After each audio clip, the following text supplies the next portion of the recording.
Hello! Au début de l'année 2024, je me suis lancé un challenge, sortir une vidéo par mois sur ma chaîne YouTube et aujourd'hui, je t'en parle dans cette vidéo.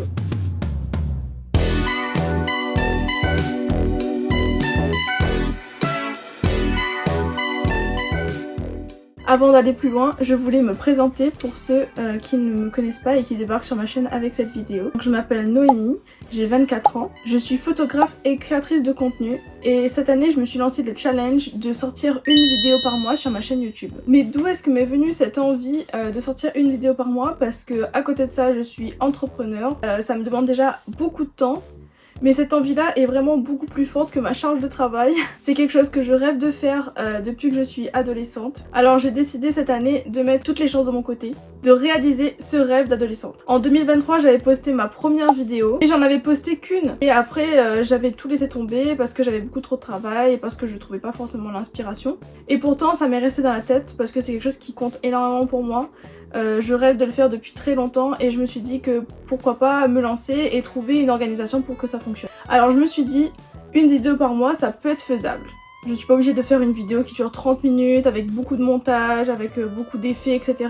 Je me suis juste dit, lance-toi, on verra bien ce que ça donne. Alors j'ai fait une petite liste de tout ce que j'avais à faire par rapport à ça. Bon, créer une bannière, pimper un peu mon compte YouTube pour pouvoir attirer un peu les gens et pour que ce soit agréable et que ce soit cohérent avec la DA que j'avais déjà établie sur Instagram. Et je me suis lancée. J'ai essayé de sortir une vidéo par mois et finalement j'en ai sorti beaucoup plus. Puisque au milieu de l'année, je me suis rendu compte que je pouvais même en sortir 2 par mois. Ce qui fait que j'en ai sorti beaucoup plus que prévu. Et franchement, j'en suis ravie parce que j'en ai appris beaucoup sur cette aventure de YouTube. Et c'est ce qu'on va voir aujourd'hui dans cette vidéo. Donc qu'est-ce que j'ai fait pendant un an sur YouTube? J'ai posté des vidéos de challenge photo. Parce que avant tout je voulais partager ma passion pour la photographie. Et après je me suis mis un peu au vlog parce que c'est quelque chose que je voulais absolument introduire sur ma chaîne à un moment donné ou un autre. Et je me suis dit que cette année c'était le moment de tenter. Et en plus pour certains cadres de photoshoot que j'avais documentés sur ma chaîne, il y avait vraiment une partie vlog parce qu'il y avait des aventures, des péripéties, des discussions qui étaient intéressantes. J'ai ajouté cette partie là à mes vidéos challenge et finalement j'en ai fait aussi à côté. Et cette année la particularité c'est que j'ai fait aussi les vlogmas pendant le mois de décembre. Donc pour ceux qui ont suivi sur ma chaîne, vous avez peut-être vu toutes les vidéos que j'ai postées pendant le mois de décembre. J'ai pas eu le courage de faire une vidéo par jour parce que vraiment, comme je vous dis, je suis entrepreneur et j'ai pas forcément le temps d'aller monter une vidéo par jour et la poster sur YouTube. Donc ce que j'ai fait, c'est que j'ai posté 2 vidéos par semaine. Je ne sais pas encore à ce jour si j'ai réussi ce challenge puisque je filme cette vidéo en début décembre, donc au début des vlogmas. Mais je vous mettrai un petit spoiler ici pour vous dire si j'ai réussi ce challenge ou pas de poster 2 vidéos par semaine pendant le mois de décembre. En tout cas j'espère, et de toute façon même si j'ai pas réussi à poster 2 fois par semaine, si j'ai réussi à faire 1 fois par semaine ou à poster plus de 2 fois par mois pendant ce mois de décembre, je serai déjà heureuse parce que c'est déjà énorme d'entretenir sa chaîne YouTube et d'envoyer quelques vidéos. Donc franchement je serai déjà fière du travail que j'aurai accompli même si j'ai pas relevé le challenge des 2 vidéos par semaine. Donc pour vous mettre un peu de contexte sur l'état de ma chaîne quand j'ai commencé à poster régulièrement des vidéos, j'ai commencé avec même pas 5 abonnés je pense sur ma chaîne parce que la première vidéo que j'avais postée déjà, je l'avais déjà postée sur Instagram en entier et quand je l'ai postée sur YouTube évidemment plus personne voulait la regarder. C'était une vidéo challenge avec une autre copine photographe et un modèle où on faisait chacun un thème et on échangeait pour pouvoir voir un peu ce que l'un et l'autre faisaient sur un thème qu'on aurait défini chacune de notre côté. Donc vous pouvez retrouver la vidéo sur ma chaîne si vous êtes curieux de voir ce que ça donne, ma toute première vidéo YouTube. J'avais eu des gros problèmes de son, il y avait du vent à l'endroit où on avait filmé donc du coup on n'entendait pas grand chose, mais j'en étais extrêmement fière parce que j'avais sauté le pas et j'avais posté cette vidéo et franchement je trouve ça encore aujourd'hui incroyable d'avoir fait ça. Franchement je suis trop fière. Et donc après ça, j'ai posté d'autres vidéos challenge. J'ai posté un challenge où on prenait des inconnus dans la rue, les coulisses du photoshoot d'Halloween, parce que ça c'était une tradition aussi que j'avais mis en place sur mon compte Instagram et que je voulais aussi appliquer à ma chaîne YouTube. Et entre temps j'ai posté des vlogs. Donc voilà, je suis partie de rien. Après aujourd'hui, je vous raconte pas une success story, hein. Je n'ai pas 1 million d'abonnés sur YouTube au bout d'un an de posts réguliers, mais on est arrivé aujourd'hui à 150 et quelques abonnés, donc je suis déjà très fière de cette avancée parce que c'est extrêmement difficile de créer une communauté sur YouTube. Les gens ils regardent les vidéos, ils passent, ils s'en vont, etc. Aujourd'hui les gens ils sont plus sur les réseaux sociaux extrêmement rapides, ils scrollent sur Instagram, sur TikTok, etc. Donc les vidéos longues c'est vraiment très niche et encore plus niche quand on traite un sujet comme la photographie parce que je ne sais pas si ça intéresse tout le monde, donc c'est normal que ma communauté n'ait pas explosé de manière fulgurante. Mais 150 abonnés franchement c'est vraiment trop cool et j'en suis très contente. J'espère que l'année prochaine du coup je pourrai agrandir cette communauté, et même si c'est pas le cas, dans tous les cas moi je réalise le rêve d'adolescente de poster mes vidéos sur YouTube et de garder des souvenirs finalement de ma vie à travers des vidéos. Donc franchement ça me convient déjà très bien comme ça, et si ça peut grandir c'est cool, et si ça grandit pas plus que ça ben c'est pas très grave. Je serai pas contrariée pour ça quoi. Je fais vraiment les vidéos pour mon plaisir. Donc après vous avoir donné un petit état des lieux de ma chaîne au moment où j'ai commencé ce challenge, je vais vous parler des difficultés et bénéfices que j'ai eu de cette aventure sur YouTube, ce que j'ai pu constater du coup en un an. Donc, au 1er décembre 2024, j'avais posté une vingtaine de vidéos sur ma chaîne. On est grave au-delà du challenge que je m'étais lancé, je devais en poster 12 et finalement j'en ai posté bien plus, je suis vraiment ravie. Et quelles ont été les difficultés de cette aventure? Eh ben je vais vous dire ça tout de suite. Dans le premier point, et c'est ce que j'avais commencé à aborder en début de cette vidéo, c'est que j'ai dû réorganiser tout mon workflow pour pouvoir poster les vidéos 1 à 2 fois par mois, parce que faire du montage c'est vraiment du taf. Genre je fais un shout out aux monteurs et monteuses qui font un taf incroyable, parce que monter une vidéo c'est extrêmement long et fastidieux. Surtout quand on commence à faire des vidéos longues, le délai pour avoir une vidéo qui soit potable et qui me convenait du moins, c'était facilement 1 semaine de travail dessus à côté de mon travail d'entrepreneur. J'ai dû tout réorganiser, et on va dire que aujourd'hui en fin d'année, le workflow est encore différent de ce que j'avais mis en place en début d'année, puisque j'ai pris des petites habitudes en montage qui fait que ça va beaucoup plus vite, mais voilà, c'est toujours une organisation à prendre.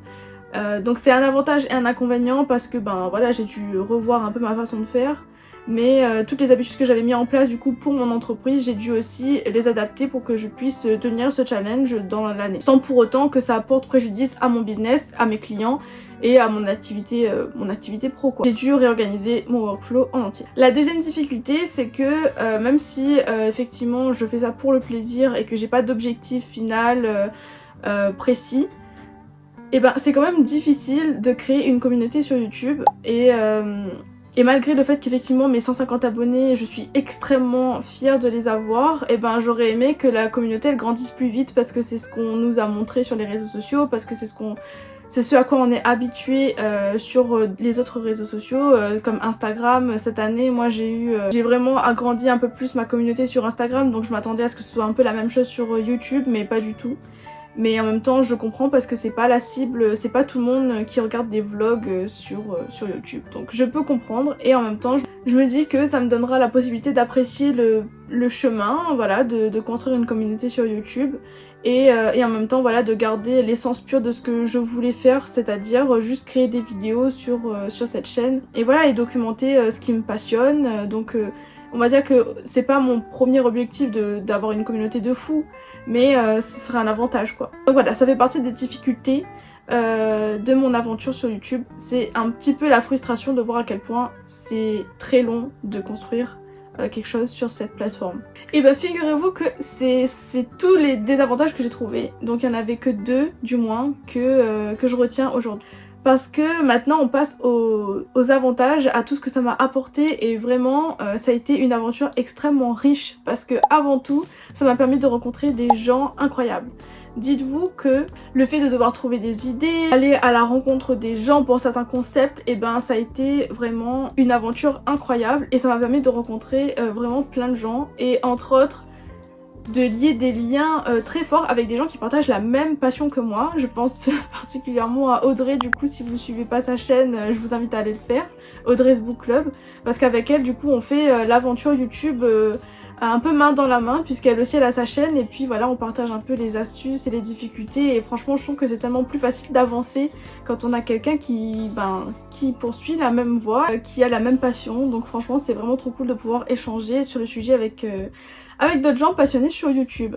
Et à côté de ça, je pense que c'est la chose qui a été le plus fulgurant dans toute cette aventure, c'est le boost de confiance en soi. Parce que au début de cette aventure, vraiment j'avais beaucoup de mal à me mettre devant la caméra, à filmer mes vidéos, je bégayais, etc.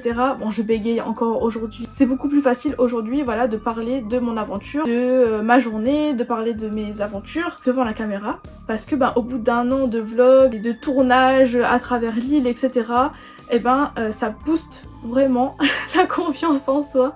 Alors j'ai pas résolu tous mes problèmes de confiance en moi, mais je pense que ça apporte quand même quelque chose, et je me dis que c'est un plus, c'est un plus.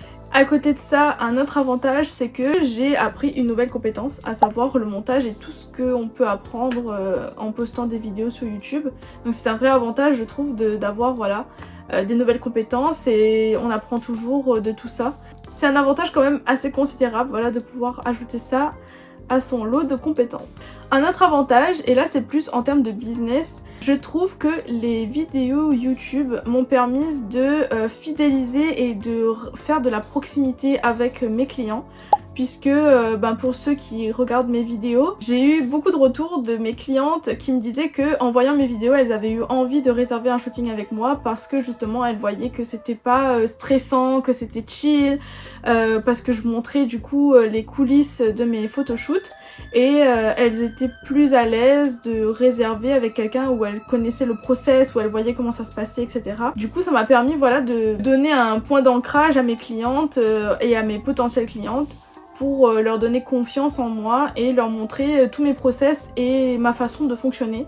Donc franchement c'est un avantage pour mon business d'avoir lancé ma chaîne YouTube, puisque voilà, c'est une relation de proximité qui s'installe entre mes clientes et moi, et ça c'est vraiment cool. Ça dédramatise aussi du coup tous les coulisses de photoshoot qu'on peut voir très intenses, avec des modèles, peut-être très expérimenté, la musique et tout, et le côté très professionnel, ou même peut-être un peu froid, alors que là moi tout ce que je veux montrer c'est justement qu'avec moi les photoshoots sont chill, c'est la rigolade, c'est avant tout une partie de plaisir et un moment qu'on consacre à soi quoi. Je pense que l'avantage le plus important à retenir là-dedans, c'est que j'ai réalisé un rêve d'enfant. J'ai réalisé un rêve que je rêve de faire depuis extrêmement longtemps, et cette année je me suis lancée. Ça me permet de me rendre compte à quel point quand on se lance dans quelque chose qui nous fait vibrer, et on se donne les moyens de le faire, et le résultat il est quand même cool, et on apprécie surtout le chemin, le voyage le processus, cette aventure quoi. Donc je suis extrêmement reconnaissante d'avoir sauté le pas et d'avoir mis de côté ma timidité, mis de côté mon manque de confiance pour pouvoir me lancer dans cette aventure. Donc franchement j'apprends énormément de choses sur moi-même dans cette aventure. Alors du coup nous sommes en fin d'année, et vous vous demandez sûrement est-ce que je vais continuer l'année prochaine, puisque mon challenge initial c'était une vidéo par mois pendant un an. Donc comment va évoluer ma chaîne en 2025 ? Je ne pense pas m'arrêter, parce que j'ai pris beaucoup de plaisir et j'ai déjà intégré finalement dans mon workflow de pouvoir vous poster des vidéos régulièrement sur cette chaîne. Donc je pense continuer sur cette voie. Donc l'idéal ce serait de garder le rythme de vidéos par mois, et peut-être même d'augmenter ce rythme, mais ma priorité reste quand même mes clients et mon activité professionnelle de photographe, parce que c'est ça qui me fait vivre pour l'instant. Surtout parce que la photo c'est ma passion avant tout, donc donner la priorité à mon activité professionnelle, mais en même temps voilà, de pouvoir vous poster 1 ou 2 vidéos par mois ici, je pense que c'est déjà bien assez suffisant, et si le temps me le permet, peut-être vous poster 1 vidéo par semaine, mais ça c'est une autre histoire. On se verra peut-être en fin d'année 2025 pour en parler. Deuxième point, c'est que j'aimerais trouver un équilibre entre vlog et challenge photo ou coulisses photo, parce que c'est avant tout pour ça que j'ai créé ma chaîne.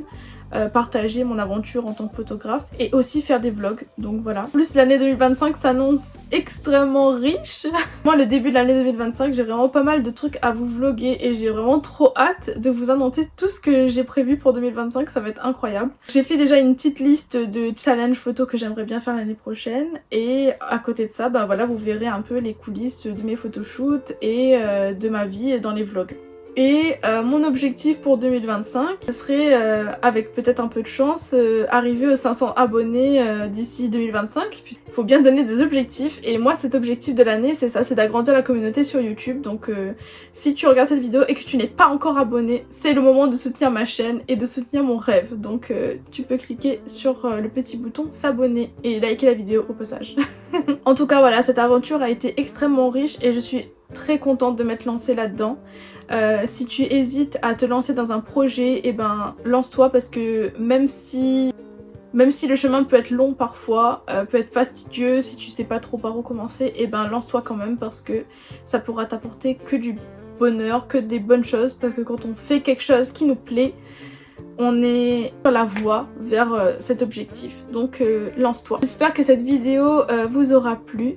Pour encourager la chaîne, n'hésitez pas à liker la vidéo et à vous abonner. Et peut-être même à commenter ce que tu aimerais voir sur ma chaîne en 2025. Merci d'avoir regardé et je te souhaite une très bonne année 2025. Bye bye!